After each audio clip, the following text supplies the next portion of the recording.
All right. All right, all right, all right. And we are live, guys. How are you doing? How is everybody doing in here? Um, I am going to retweet my live stream and then we will get into it, guys. It has been a hot minute. I've had some life stuff going on with a death in the family, so I've been dealing with that. Had some work stuff, so it's been busy. But I am very happy to be back in here with you guys today. So let's go ahead and hop right into it. Remember, I like to know where you guys are from, so if you wouldn't mind throwing that up while I post my that I'm live, and then we'll get right into it.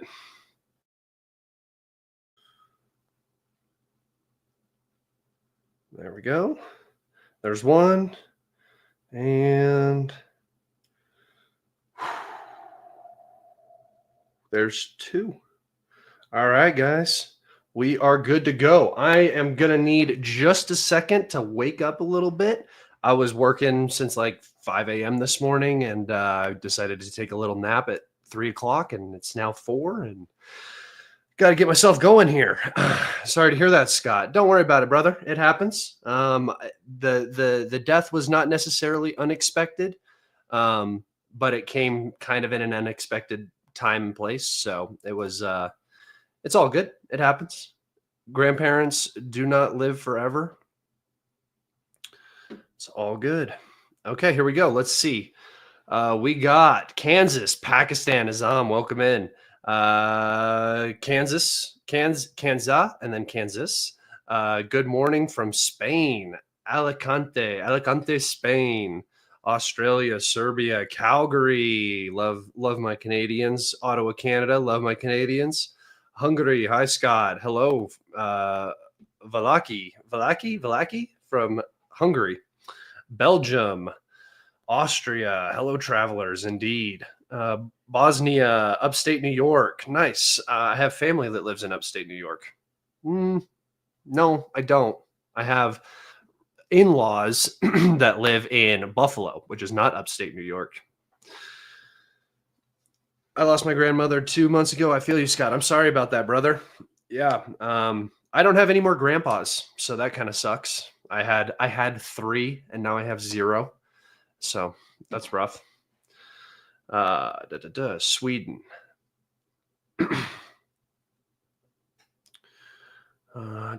Tucson, Arizona. Nice, guys. Nice. It is good to see so many of you in here today. Welcome in. I guess we'll go ahead and kick it off. It is episode 153 of Calibrated with Scott. I am, of course, your host, Scott. I appreciate you guys hanging on and waiting for these live streams.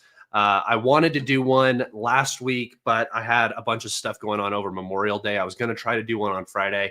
But I'm kind of glad I didn't, because I think when I leave them a little bit more spaced out, you actually get to see more of a development of what I'm talking about with how my map works. Because after I do my live stream, I'll update my map. Everything that is the new gains turns into old gains, controlled territory. And you don't get to see as much of the actual progress that happens when I do it every 2 days, every 3 days, or something like that. I like to do them every 3 days or so, every 4 days, because that's the way to get you guys the proper amount of information. But this also works. So I'm going to take us over to our map, and we are getting, I look like a bald Bo Nickel. That's funny. We have a ton of updates across the map. And again, I'm going to talk about a couple of key areas where the Russian offensive, the summer offensive, seems to be have a majority focus. And then we're going to talk about some secondary or tertiary areas that are also developing well for the Russians now. So moving down to the southern, the most southern update we have today. Russian forces have entered into the village of Novopil and Zelenopole. This is not a huge advance, but what I don't have on my map here is all of the fortifications that are just in this area. And I've been meaning to go on and put them on, but I actually forgot about this area because there hasn't been a ton of updates down here. This one is almost a week old, or over a week old. but there are a number of fortifications in these two villages which are being fought over pretty rapidly rather, and we should see the Russians advance into this next defense line here shortly. And then after that, there's not a ton of defensive structures back to the west over here. So again, this is just the Velika Novosoka sort of area, still expanding. If you look at where Velika Novosoka is now, back behind the road, you know, it's 16 kilometers, 20 kilometers ish, kind of is sort of where Velika Novosoka is sitting. So now it is quite in the rear compared to what it was, much like Ugledar down here. I mean, if you guys remember Ugledar, we're looking at now almost 30 miles. So close to 50 kilometers in the rear now from some areas of the map, which is pretty crazy. All right, moving up to the village of Odrande. Guys, this whole area is the area that I talked about. Remember the Vovicha River here, and the ability for the Ukrainians to keep this area supplied. It's mostly just open fields. Again, there's not a ton of defense fortifications. This is actually one of the last defense fortifications in this pocket. I will bring this up so you guys can sort of see what I'm talking about here. The purple line is what I'm referring to. And as you can see, the Russians are moving directly into that area where I had talked about, just because of the geography. The river makes it impossible or difficult for the Ukrainians to keep this area supplied. So other than the Russians having trouble actually, you know, there not being any urban area, it's more difficult to push into a specific town, you know, control basements, stuff like that. It's harder to do that in the fields, but the Russians are still moving and have captured the village of Ordonde. All right, moving up to the Dnipropetrovsk Donetsk border region right here in southern Donetsk. Russian forces have pushed out north of the village of Horokove and have likely entered into the Dnipropetrovsk Oblast. Although there is no official confirmation of them in this area, most maps have the Russians directly on the border. And we saw a video today of Russian troops being airdropped supplies via drone right in this area. So the Russians are directly on this border. Okay. Remember, guys, to go do this, like, comment, and subscribe if you have not done that yet. I really appreciate it. It's free for all of you to do, and it's the easiest way to just get me seen by more people, get more international viewers in this chat. I made a couple of banners. I also have this one that I will be using. So just so you guys are aware, if you see that, I think your comment's stupid and you need to shut up, dork. Okay. I'll create some other ones as well. Don't worry. I just figured out that I could do that. So that's what I've been up to today. All right. Get rid of this so we can talk about the new developments here. Russian forces have pushed up and have reached the border region of Novomykolivka here along the Solona River. The Donetsk and Dnipropetrovsk Oblast up here has been reached by the Russians again. So that's two separate areas. All right, moving over to what I would consider the primary direction of this season's offensive for the Russians. This area is one of the more fortified areas in all of Donetsk. So it is rather surprising that the Russians are advancing here so much. And this truly speaks to the overarching manpower and equipment issues that the Ukrainians are now facing at a systemic level throughout the entire army. You know, this area is so vital, and we're going to talk about why it's so vital. We're going to go look at some topographical maps and stuff. But as you can see here, the Russians have expanded quite significantly across this entire area, and in totality, it comes out to around 37 square miles, which is right around 100 square kilometers. 100 square kilometers is something that we don't really talk about with the Russians very often in terms of that size and that distance of or that pace of advance. over a 8-9 day period. But that is what we are seeing now. And again, as I mentioned, you can see all of the defensive fortifications and structures in this area that the Russians have captured and that they are just now breezing through. I mean, realistically, this set of updates from this defensive line up to this defensive line back here was probably all in 2 or 3 days. So the Russians are pushing very quickly. They've captured the village of Novopoltovka, Poltavka, Papivyar, Poltavka, and then down over here, they have entered and captured a majority of the village of Zyora and Romanivka. So that's 1, 2, 3, 4 settlements, 5 settlements in this small area of the front. But more specifically than the territory or the towns that have been captured is the high ground. And what I'm going to show you is the high ground that splits Kostyantynivka and Pokrovsk, and how the Russians are going to be using this penetration right here to create a double envelopment or double encirclement of the city of Pokrovsk and Minhorod and the city of Kostyantynivka. And they're going to do that by, again, advancing through the now relatively weak defensive lines back here. The Russians were not supposed to reach this area as fast. The Ukrainians have been quickly digging defenses behind Pokrovsk, trying to prepare for this because they knew it was coming. And the Russians have shown that they are succeeding dramatically in this area. So here in Poltavka, you're going to, when we go and look at the map, you're going to see these sort of, I don't know if they're mines necessarily. This looks like a kind of a quarry area. This looks like a quarry area. And this looks like another quarry area. So I don't know what exactly the mine is here. I haven't looked, but when we're looking at the topographical map, you'll see how these two areas are the most prominent relative high ground in the region, and the Russians now have them in the gray zone. And as they push down these lines and into this area, they will take up all of this high ground right here, and that will put immense pressure on the supply lines coming into Pokrovsk. So I'm going to take us over to that topographical map, and we can look at that now. There it is. Okay, so here's Papivyar, here is Poltavka, and here are those two quarries. I'm sure somebody could look it up, what these two facilities are, what kind of mining operation they are. But as you can see, the Russians have gained the most important high ground right here is under Russian control almost entirely.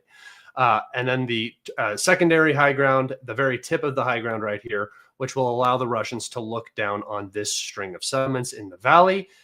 Once the Russians begin to put pressure on this string of settlements in the valley, it is going to be an easy step in controlling the logistics running into Pokrovsk and Minhorod. And we're also going to talk about logistics today because there has been a ton of Russian activity now to disrupt Ukrainian logistics deep behind the front line. So we're also going to talk about that. But just in terms of the topography here, this is the important area. You can see these terracons right here. These industrial heaps are also a very serious high ground. If the Russians can get into control of these, the Pokrovsk and Minhorod will fall almost immediately. So the Russians are probably 10 to 15 miles or kilometers rather away from cutting off supply into Minhorod and Pokrovsk.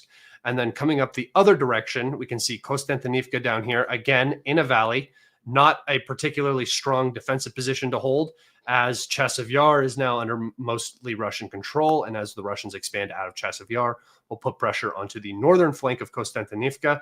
Down here to the south, Russian forces will continue to advance along the highway, which is the dominant high ground. And there is a massive Ukrainian trench fortification right on this side of the reservoir right here, or this little lake. And the Russian main goal will be to attack and capture this fortification on this dominant high ground, which will then allow them to look directly down into Kostyantynivka. And then secondarily, we can see that the Russians are nearing, hold on, let me look at the name of this town. Rusinyar, which is this town right here. The Russians are about to reach this town, and they will progress up north towards this village right here, which is Mykolaipilia. So this is the Russian goal right now. It is very clear the Russians are pushing in this direction, and we will see the Russians push for this settlement up over here, and then pushing for these Terrakons down on this flank of Pokrovsk right here. Okay, good enough. Back over to the map for a couple more updates. All right, so as you can see, the pocket here has closed. There is some maps are saying that there might be an Ukrainian encirclement in here. I think that I'm going to delete this probably after today because I don't think this exists. I think that the Ukrainians have pulled out of the pocket, and we were just waiting for geolocations of the Russians up in this area, which we got. So now this entire pocket has been closed. And guys, remember, it used to run along this ring road right here, down into Zelene Pole, down into Arkhangelsk, and then down into Karmek right here, and then up around into New York. Now this entire chunk has become one of the most prominent and I don't know how to say this, protruding areas of the front compared to when it was one of the least threatening and retracted areas of the front. This right here on this edge of Pokrovsk, do you guys remember how serious this was when it was happening? How hard the Ukrainians had to respond to stop it, and still the Russians are much further west of Pokrovsk than they should be. That is what's happening up here to the north. The Russians are far too north and far too north of Pokrovsk now, and they are threatening the logistics into the city. All right, moving over to the Toretsk area. Russian forces have just sort of closed this pocket, captured a few fortifications in this area, and leveled the front, and now have complete control over the city of Toretsk. All right. Moving up to the Seversk salient. I'm not even going to try this one. I don't want to. Russian forces have captured the entirety of this village and now are very close to pushing into Seversk itself. Again, this is going to develop rapidly. As soon as the Russians break through these fortifications on the front side of Seversk, they will be in the at least the western portion, or the eastern portion, sorry, of the city. Whereas crossing the river and the Ukrainian ability to hold the high ground over here might take a lot longer than the western half of Seversk itself. But again, this is an area that doesn't move very often, and when we see movement, it's indicative of the health of the Ukrainian military. All right, moving up to sort of our second dominant front is how I'm going to refer to this as. So we saw the primary one down in between Kostyantynivka and Pokrovsk in this area of the Donetsk Oblast. This is the secondary, and I would say nearly as important advance or area of advance for the Russians as this is down here. Remember, this is the Lyman front. Lyman is critically important for the maintenance of the Sobyansky forestry, which is a thorn in the Russian side for sure. This is a very difficult area to move through. And so any progress in closing road access here down into the forestry is almost the single most important thing for the capture of Seversk, and really to free up a ton of Russian troops to begin putting an immense amount of pressure on the Slavyansk-Kramatorsk line here. So any movement up here is important to note, and we do have some important movements here to the east of Zelene Dolana. Russian forces have captured just this area here, just fields, no actual village in this area. But again, moving towards Stakavi, which will put them on the high ground to look into Lyman. And we're going to look at the high ground here in a second as well. Moving over to the northern end of Nove here. This is sort of the main center now of this bridgehead across the Zhibyets River. Russian forces have pushed into Ridkudub and have captured the village of Novomikhailivka up to the north, as well as a pretty sizable advance. So again, this is super important because, for one, it's expanding the bridgehead across the Zhibyets River back here, which makes Russian operations in this entire area much more easy. But as you can see, any advance here towards Lizove is going to put extreme pressure on this salient, and will leave only river crossings, which this bridge no longer is here, but there are some pontoon crossings in different areas to the north and south. But the Oskil River is very large right here. So if the Russians can push out and put pressure on Vochivy, Vovochiyar, and Lizove here, they will likely put almost too much pressure on the Borova pocket and will collapse that.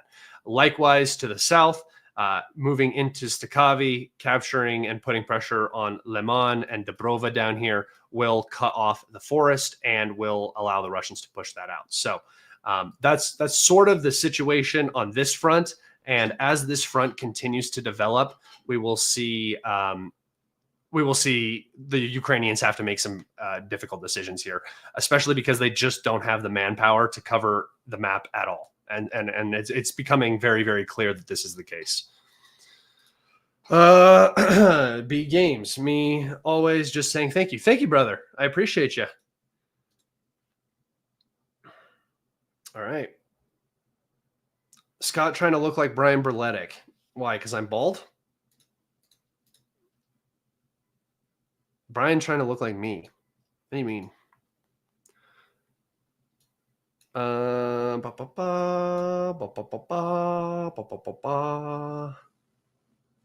right, so here we go. Here's the area I was referring to. The Russians have pushed up into the villages. Where's Nove at? Nove? Yeah, Nove is right here. So the Russians are now on the high ground here in Nove. They have pushed onto the high ground in that village that starts with an R, Rukaduk. And then here is that, let me see, what is it called? Stavaki. Here is Stavaki, and that is the high ground that I was talking about, which will look directly down onto Lyman, as well as the logistics lines that run into the forest over here. So these are the areas that you got to watch. And then on the opposite end, Russian forces basically just need to push out into, is that Makivka? Need to push out to Karpivka. This village right here, Karpivka. No, wait, this village, Karpivka, right down here. Sorry, Karpivka, the high ground on the opposite side of the bank. Once they reach this area, this entire pocket to the north will have a difficult time existing. Okay, okay, guys. Couple more small updates, and then we have a few things to discuss, and then we can get to some questions. One important update up here to the north, Russian forces have captured the village of Strovika, right across the border, as well as this area just north of Topoli. So this is, again, this is the area that I was asking you guys to pay attention to, because there are two very large logistics hubs for the Russians here. There's a train station in this village, or in this town right here, and then to the south, there's another village, yeah, right here, that has another large train station, large logistics, train logistics for the Russians into the Kharkiv region right here. And with this Seversky Donetsk River being as wide as it is, you can see that there's sort of this natural pocket forming right here. And this is something that I talked about a while ago. Let me go to my bookmark so fast and see if it's just right in here. Where did I do it? Where did I do it? Okay, I don't see it, but that's okay. You guys get the idea. Basically, the Russians just need to push out and capture this area right here. And if they can do that, if they can get to somewhere in the middle, whether it's from the north down one of these roads, from Vovchansk down this way, which I doubt this much the most. I doubt this the most just because of how built up the Ukrainians are right here. What I would expect to see is the Russians enter here in Stary and then push down and capture just really this string of settlements across the border. And then also penetrating in from this area which was what we're seeing here. And then pushing down this road as well to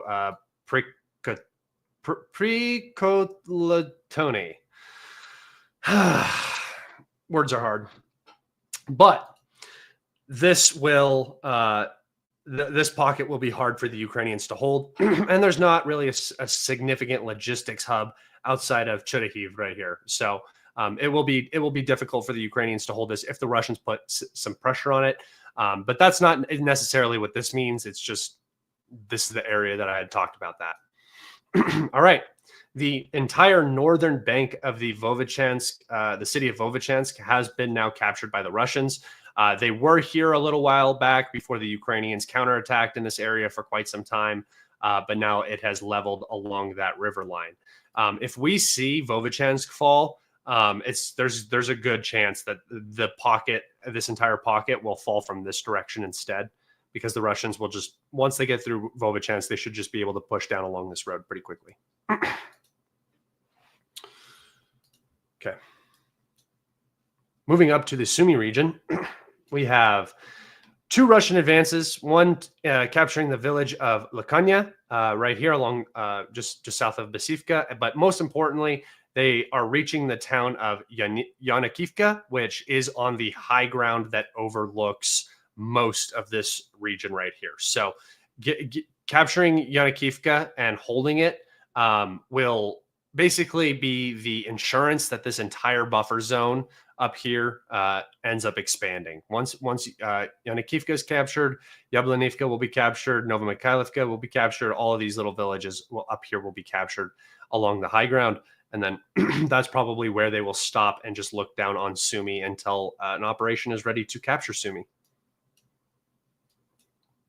which will be some time down the road, unless we see a full Ukrainian collapse. All right. I think that is it for my map updates today, guys. Thank you all so much for joining me for that. Putin announced the creation of a massive buffer zone across multiple oblasts. What is your prognosis on how this is going to shape the map? I think that what they're talking about is, so in my personal opinion, they would need like a 50 to 100 kilometer buffer zone, which would include the city of Sumy itself, would likely include, would have to include Chernihiv as well. Basically what you're talking about, if you're talking about the Russians actually setting up a buffer zone here, it would look something like this, probably. Hold on.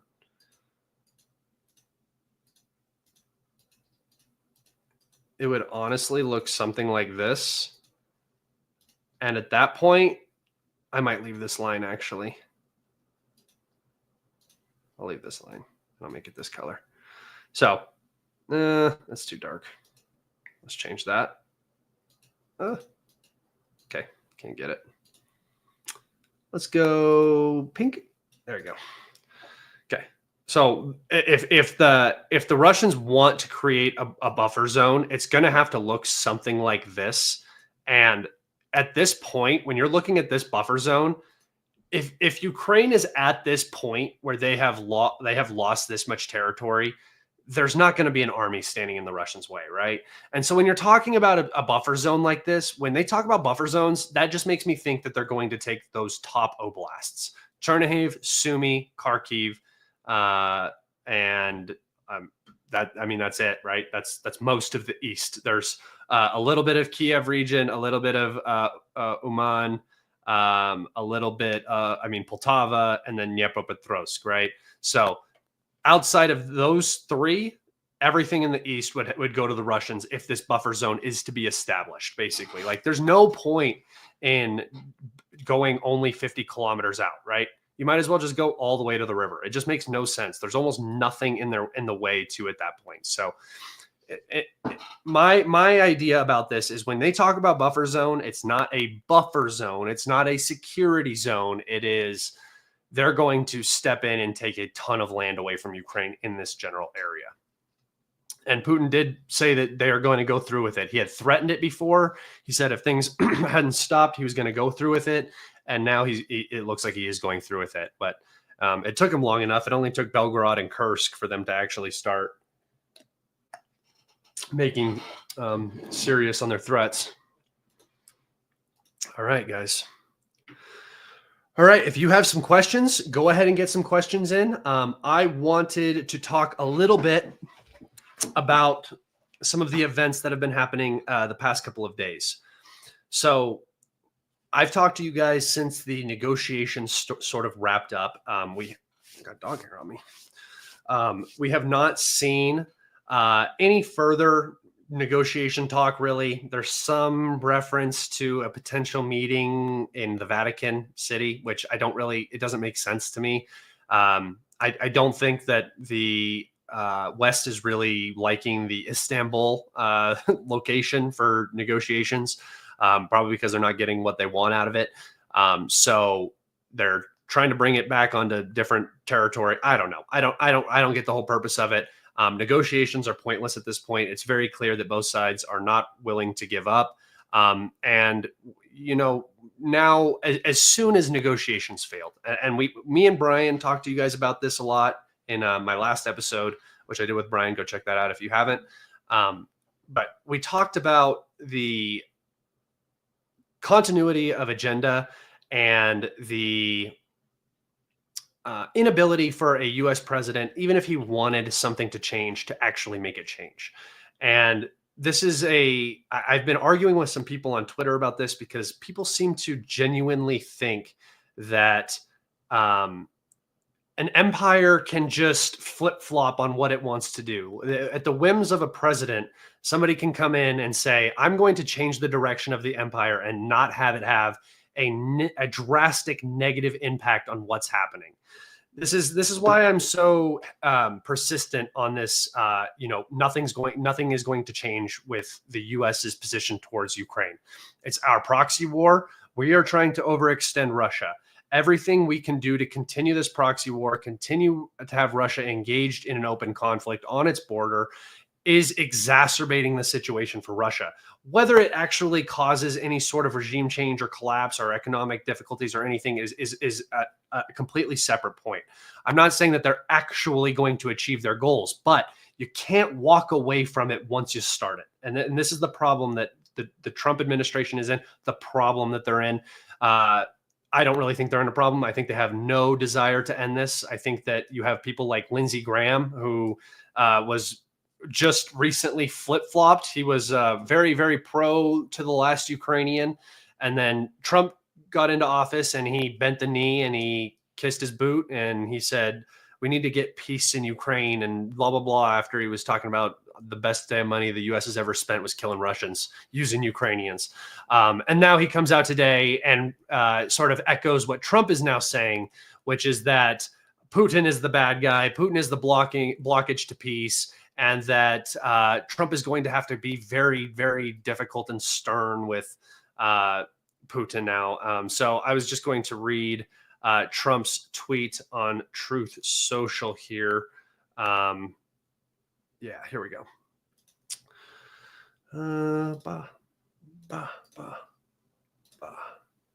Okay, so what Vladimir Putin doesn't realize is that if it weren't for me, lots of really bad things would have already happened to Russia.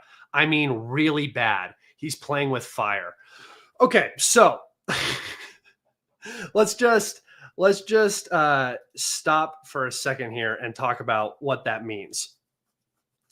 First off, it means that he has seen the plans or the possibilities of plans of what the U.S. is intending to do to Russia. This has to be one of the stupidest threats I've ever seen a politician make, ever. It's it is implicating yourself in the proxy war that you've been trying to distance yourself from and pretend like you're not the primary advocate, supplier, financier, and supporter of it. And the saying, "Oh, I've seen what they were planning on doing." Well, I believe him because I personally believe that the Caracas incident was a Ukrainian intelligence or Western intelligence operation. I think that the U.S. uses those specific terror groups for a number of different attacks and stuff like that. The timing also was very suspicious, and so on and so forth. We've seen Ukrainian intelligence bombings in cafes and everywhere, right? So I can only imagine what those things were. It could be any number of things. It could be specific targets. It could be operations to take out VIPs. It can be any number of things that the CIA was cooking up. I bet there's hundreds of them to choose through. You could go through and just take your pick of what operation you want to run with the Ukrainians against the Russians. Those are the bad things that Trump is talking about. He has had things come across his desk with Ukraine where Ukraine has asked for something or somebody has asked for something for Ukraine. And he has likely said no, and his advisors have said no because of the ramifications of those actions, right? And so him coming out and making these threats while he's continuously hyperbolic, and you have to ignore a lot of what he says because he just flips and he uses it for negotiation and stuff like that. I really think that there is a huge admission there that things could get much worse, for Russia, I guess, in a hypothetical, if they weren't to go along with negotiations. And how is that any way to get negotiations? How are threats and saying we could do so much worse to you, but we're not? How is that going to make the Kremlin move? These people do not know who they're dealing with if that is their actual intention, which I don't believe it is. So this is where I'm at now. Bush continued.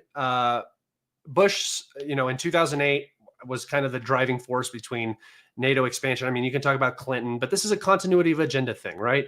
Clinton did it. Bush did it. Obama did it. Trump continued it. Biden continued what Trump did. And now Trump is continuing what Biden did. Nothing has changed. There is just a continuity of agenda, right? We're seeing the same things from a president that specifically promised to end this war. That was his whole platform that he ran on during the 2024 election campaign. I'm going to end the war and I'm going to stop the killing in Gaza. What two things have not happened? In fact, what extra thing has happened since that time? Trump bombed Yemen. You know who else bombed Yemen? Every other goddamn U.S. president for the last 20 years. So this is just the continuation of the plan that has been in place since probably like 1996, honestly. Could have been since 1991. I don't know. But Netanyahu was talking about knocking off Iran in 1996, and the U.S. was talking about NATO expansion into Ukraine since at least 2008. So this has been plans in action for a long time, and one individual, whether he wants to or not, is not going to be able to change that. And I just wanted to make that very clear because this is about to the entire relations between the U.S. and Russia are about to tank. There will be no salvaging it after what is going to happen as soon as these negotiations finally cease to be happening. So yeah, I just wanted to mention that because that's been something that's been talked about a lot recently, and I still feel like people just don't get this. There's still people defending Trump, still people trying to, I don't know. And if you look at Trump, he failed with Doge, right? That Elon Musk just came out and tweeted and basically said the only way we can fix it is by increasing our GDP and automation. That's what Elon said, because Elon cracked those books and he realized there is not a goddamn thing he can do that won't get him killed or, or something else in that realm. The Trump's new budget plan, is expected to increase the U.S. deficit by $3 to $5 trillion. So Trump didn't do anything. He's not doing anything. And yeah. So serious and important question. How do you see the Macron situation divorce? No, I think that, I think he's been disciplining his students since Macron was in high school.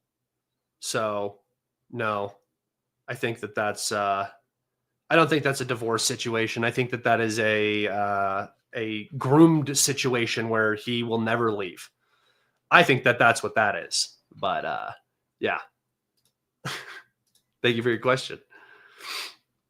All right. I did want to talk about some strikes we've seen. We had a few large strike days, which involved Russian KH-101 cruise missiles fired by Tu-95 bombers. We also saw an insane number of Iskanders hit different locations.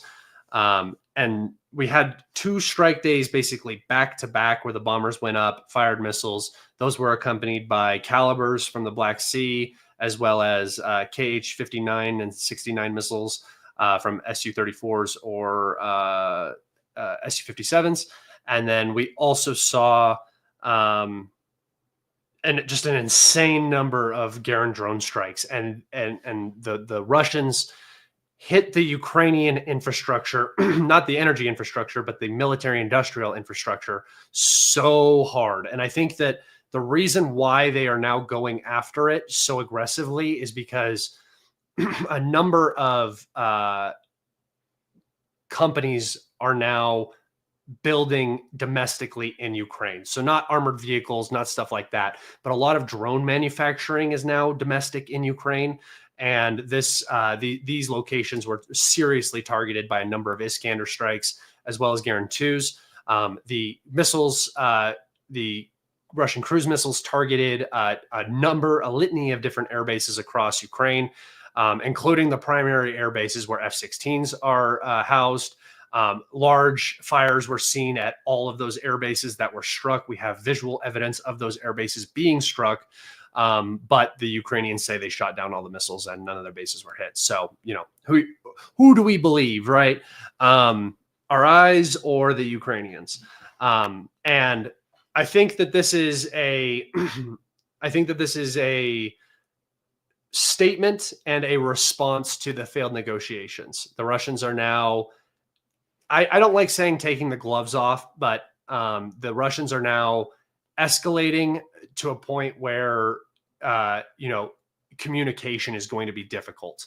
The Russians are now back in the war mode. They're going to push to the end of this. And I think it's very clear from public statements that that's exactly what's going to happen. But these strikes were different. They were extremely creative. And we learned some things. First off, Caliber cruise missiles now deploy flares. So that's an update. And Iskander ballistic missiles are now quasi-ballistic. So they will maneuver at the apex of their ballistic trajectory, which makes their identification and tracking next to impossible. So Iskanders have gotten an upgrade, Calibers have gotten an upgrade, and Garand 2 drones are wreaking havoc all over Ukraine. The Russian deep strike threat is now so serious. During the strike too, we also may have seen I can actually maybe pull it up for you guys. A series of Patriot batteries getting struck in Kiev. I'll find this for you. Here is the Russian cruise missiles hitting one of the airfields. I'll show a couple different things here.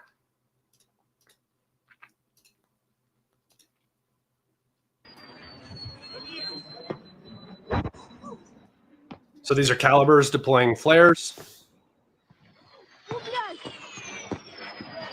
And these are hitting an airfield. Or I'm sorry, these are hitting an industrial facility. Sorry. These are hitting an industrial facility, not an airfield. And then let me see. Let me see if I can find the other one real quick.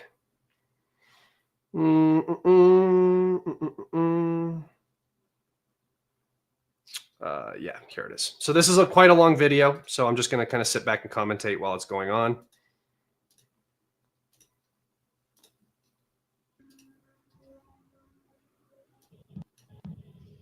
So we can see the spotlights going. This is somebody filming over Kiev.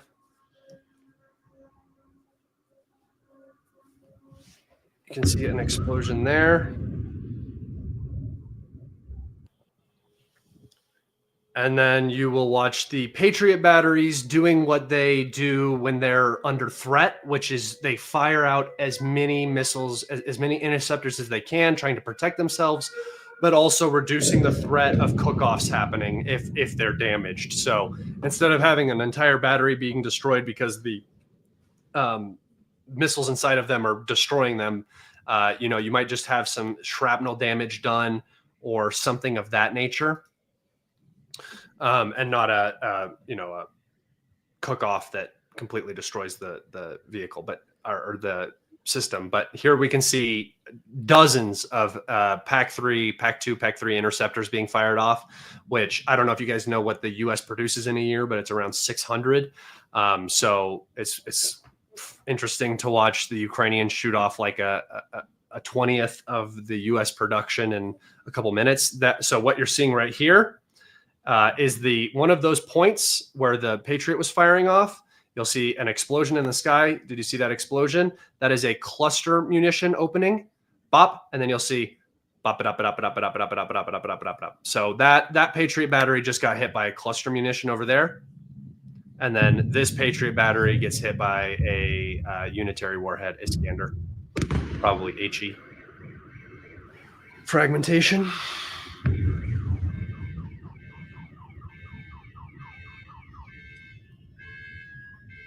Thank God people are filming again. There you see another one go off and another one go off, trying to intercept something that's coming in.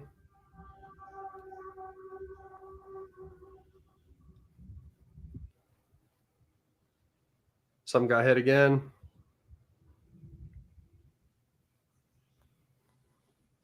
Oh, there's another one.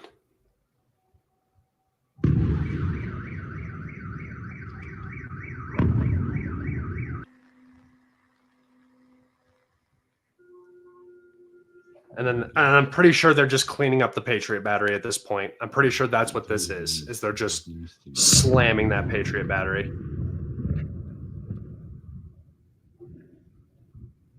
Yeah, they said that they intercepted one Iskander. All right. That's where we'll leave it. But you guys can go watch that video on my Telegram or my Twitter if you so choose. But yeah, that's not very good. That is likely an entire Patriot battery being reduced. So yeah. All right, guys. If you guys have some questions, go ahead and get some questions in. I'm done. I've talked about everything I want to talk about today.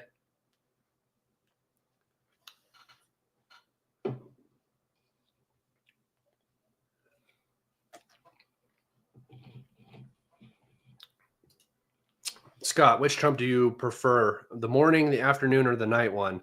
I'm bored of all of them. I'd have Bill Clinton over him at this stage. Yeah, I mean, I think it's sort of a difficult time. I don't want to just like say he sucks, because he's facing a pretty impossible task. He has to correct one of the largest, the largest deficit ever. He has to resolve a genocide in Israel. He has to resolve a geostrategic proxy war against Ukraine, and solve these. So if you actually believe he's trying to do that, he's up against an impossible task. And if you don't believe that, then he's just mucking about. So, but yeah, probably morning Trump. I liked Trump right after he got shot. That's when I liked Trump. How are Tauruses launched? I thought they were launched from planes. They are launched from planes. If they are given to Ukraine, they'll be most likely equipped to the Su-24.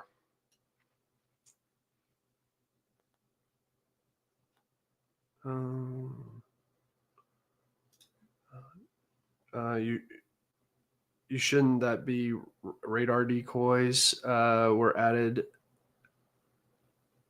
Flares being an old feature. No, so flares have commonly been on the KH-101, but not on the calibers. No, I think that the radar decoys is actually the. I think they said that about the Iskander, which I don't know. I don't know if that's true, but I think they said that about the Iskander, the quasi ballistic and radar decoys.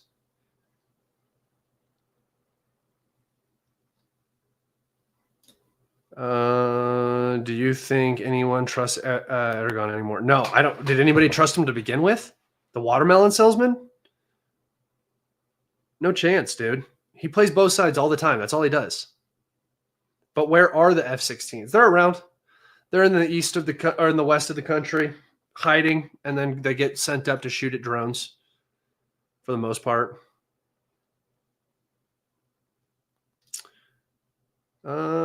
What realistic steps do you expect from Trump? Graham's 500% tariffs on China and India are a fantasy. Asking Congress for more weapons is also quite no. Yeah, Congress isn't going to pass more weapons. They don't need to ask Congress for more money. Europe and Ukraine are going to buy all of the weapons. They're going to buy all of the weapons. So, yeah, no, you don't need to ask for more money.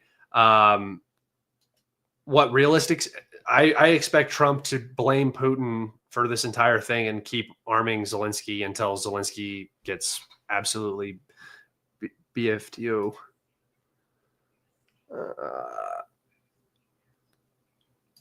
Please talk about that meeting with Macron in Kiev when he took away that napkin from the table. You forgot to discuss. Oh yeah, I mean there was some people talking about them doing cocaine, which I don't think is a stretch. Macron has talked about how he likes cocaine. He's a party boy. That's what he does.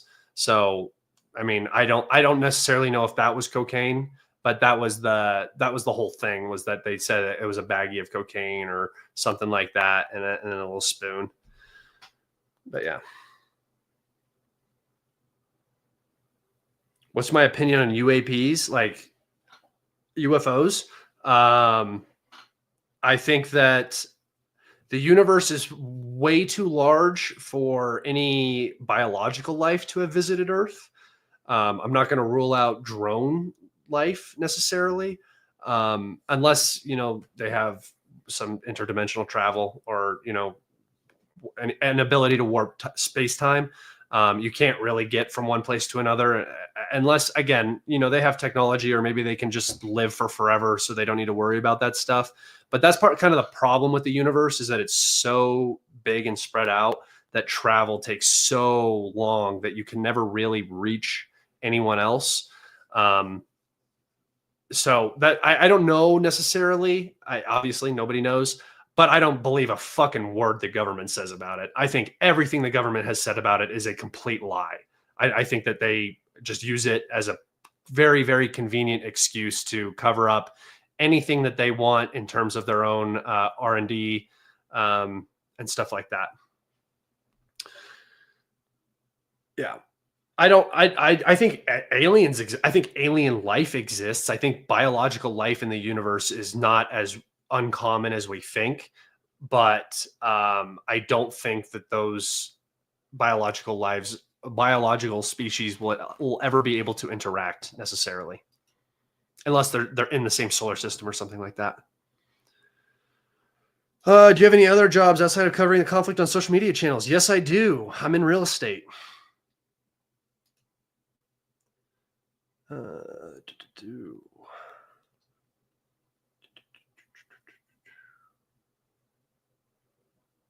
Wormholes. Yeah, wormholes. Why do conspiracy theorists think that U.S. military has DEW and other high-tech weapons, yet these weapons aren't deployed in Ukraine? Well, they wouldn't be deployed in Ukraine probably.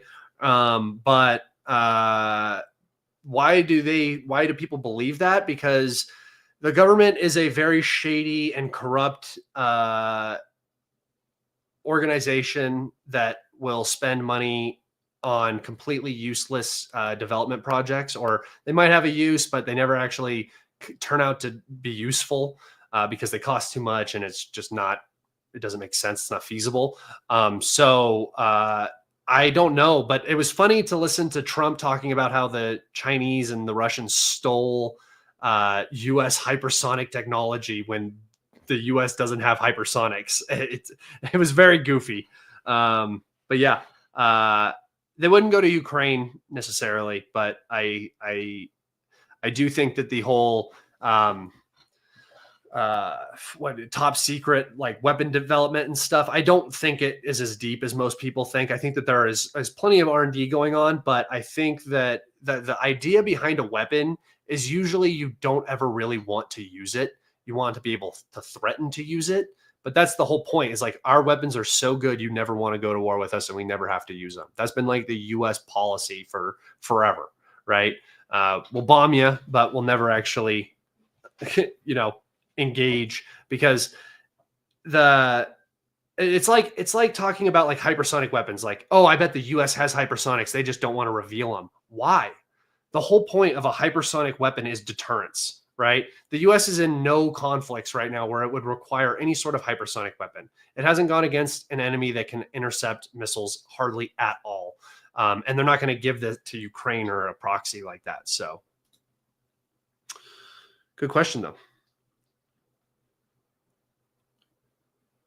If you believe in God and angels, you believe in aliens. They are aliens on to the earth. Yeah, but what is an angel? If you're saying that they're of the universe, right? They're not. I would say most God and angel, that's in a completely different dimension, if you will, or right? Like that's a otherworldly, not in like a universal sort of. I don't know if that makes sense. How likely is the Iran? How likely do you think the Iran war is? I think that the U.S. wants to cause regime change. I think that Israel is on the precipice of doing something very dangerous unilaterally, and so I think that I would say 50-50 right now. How pressurized gas can exist without physical barriers? Are you talking about the atmosphere?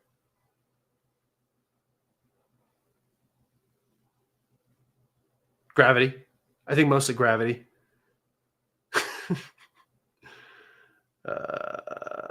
Let's see. Question.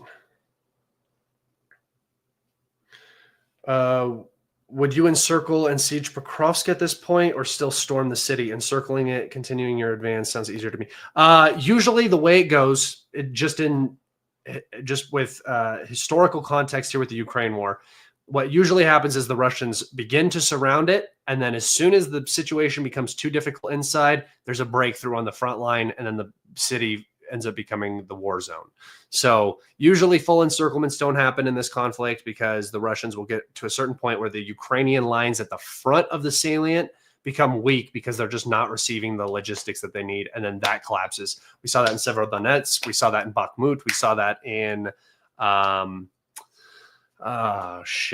we saw that in Ugledar. We didn't see it because Ugledar was so small, but we saw it in Avdiivka. We saw that. They almost got surrounded, and then the front collapsed, and then the Russians pushed in that way. And then the same with Toretsk and New York. That's the exact same way we saw that. Nuclear weapons to Ukraine, the next step? No. Nope. The U.S. doesn't win if nuclear weapons get used. You guys got to remember. Well, I mean, they could potentially win, but the risk is far too high. You want to keep this at a low sweat stage in terms of intensity of conflict, where you're just degrading the Russian nation. Basically, that's the objective. Why hasn't Russia opened the front line in the Chernihiv Oblast? Too close to Belarus? No, just not the plan right now. You know, the Russians are not in the business of taking territory when there's a Ukrainian army standing in the way. That's not how they've done it the entire time. So to open up a new front, first off, that takes a lot of logistics. That takes a lot of manpower. It's very visible. They could do it. But when your goal is to uproot the Ukrainian defense in the east, if you can destroy the east, so many Russian troops are going to be able to be freed up that you're going to be able to push Sumy, Chernigov, into Kherson, Zaporozhye, and Kharkov all at the same time. Not the cities, but the areas. You're able to put all that pressure if the east is freed up, right? Because the east is what is holding back so much of the Russian army. So I don't really think it's more of a question of when and not why aren't they.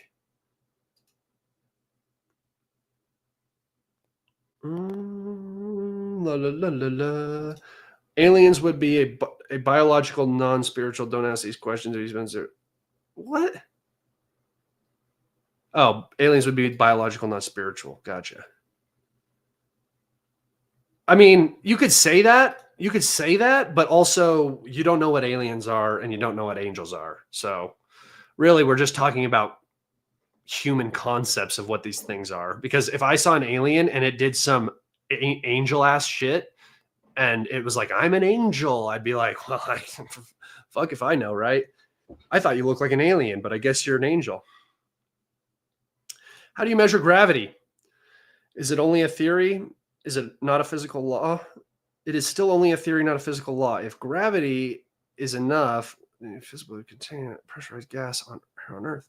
I don't think you know how physics works. I don't think you understand how gravity works either. And everything is a theory. Like everything is a theory, basically. So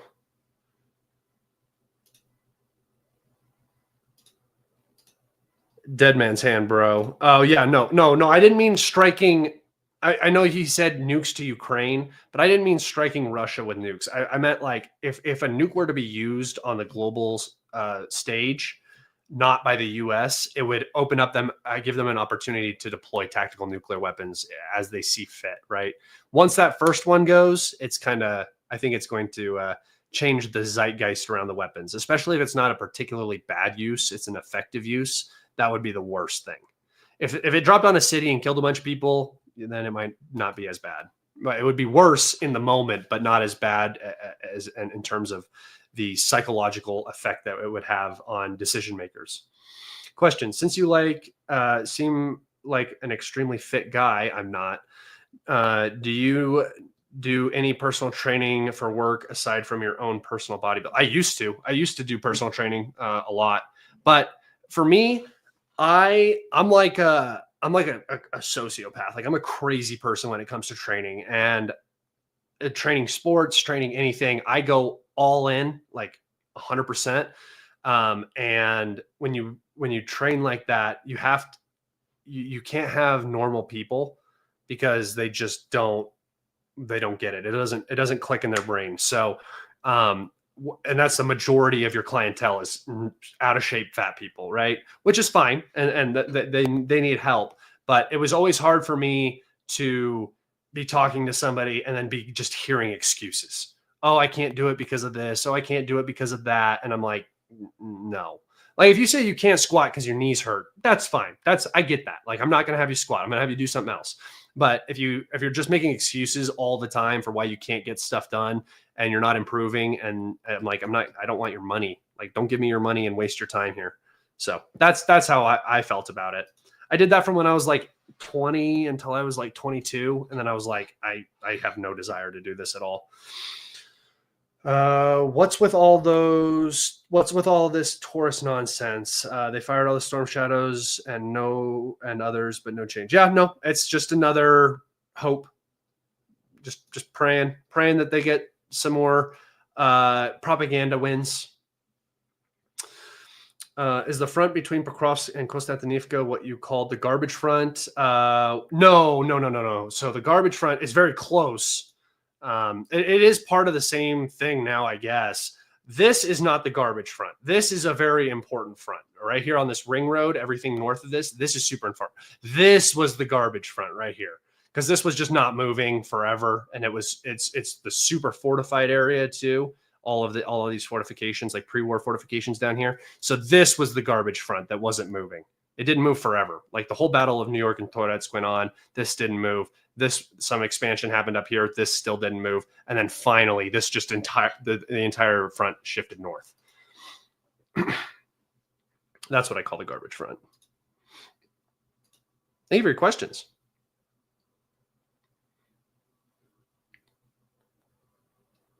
The question is Ukraine winning the war in the cards? Always, always, always.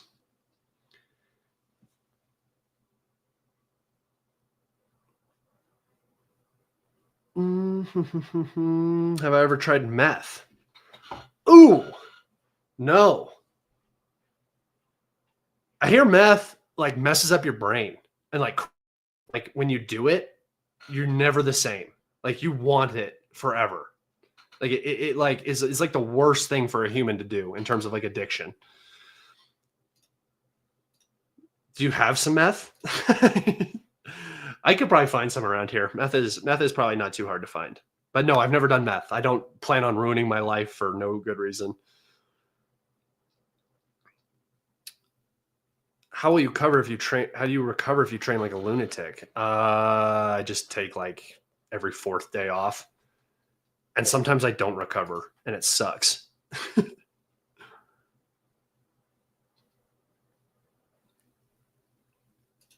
Could Ukraine deploy a false flag dirty bomb? Okay, here's the thing. Why would Russia deploy a dirty bomb? Doesn't make any sense, right? They have nukes. They have tactical nukes. They could use one of those. A dirty bomb is just a large explosion with fissionable material that creates a radioactive byproduct, right? So a dirty bomb is not really a nuke. It's just a large conventional explosive with radioactive consequences. And that would be very clearly Ukraine doing that because Russia would have literally no reason to do that. Now, if they set off a small tactical nuke somewhere, yeah, I guess you could say that, but it would be difficult because it would have to be launched by Russia. So I don't know. Scott, can you rub baby oil on your head? Yeah. See, I got in trouble with that, with the whole Diddy thing. And so not anymore. No more. Could Ukraine deploy? Oh, wait. I already answered that one.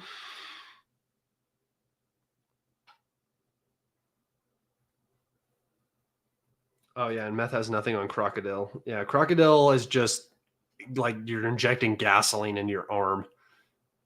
Don't do meth. Okay, Jordan Stewart, you got it. I'll stay away from it.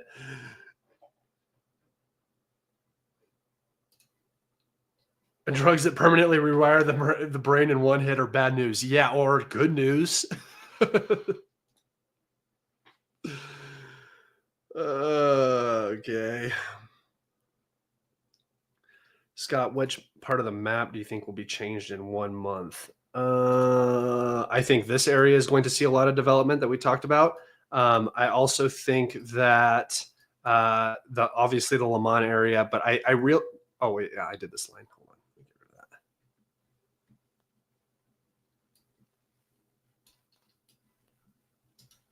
that.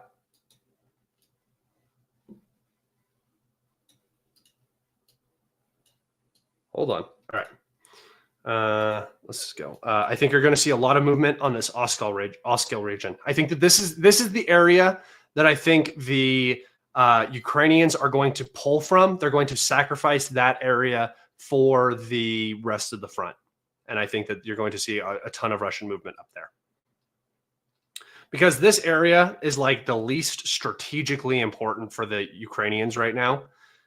It doesn't do anything for them. So losing this is not going to be the end of the world compared to losing Lyman, Izum, Pokrovsk, Kostyantynivka. Any of those are going to be far more detrimental than this open space up here. Scott will be Walter White for Halloween. I've thought about it. Math makes math easier. Nice. Nice. Do some fucking ultra fast algebra.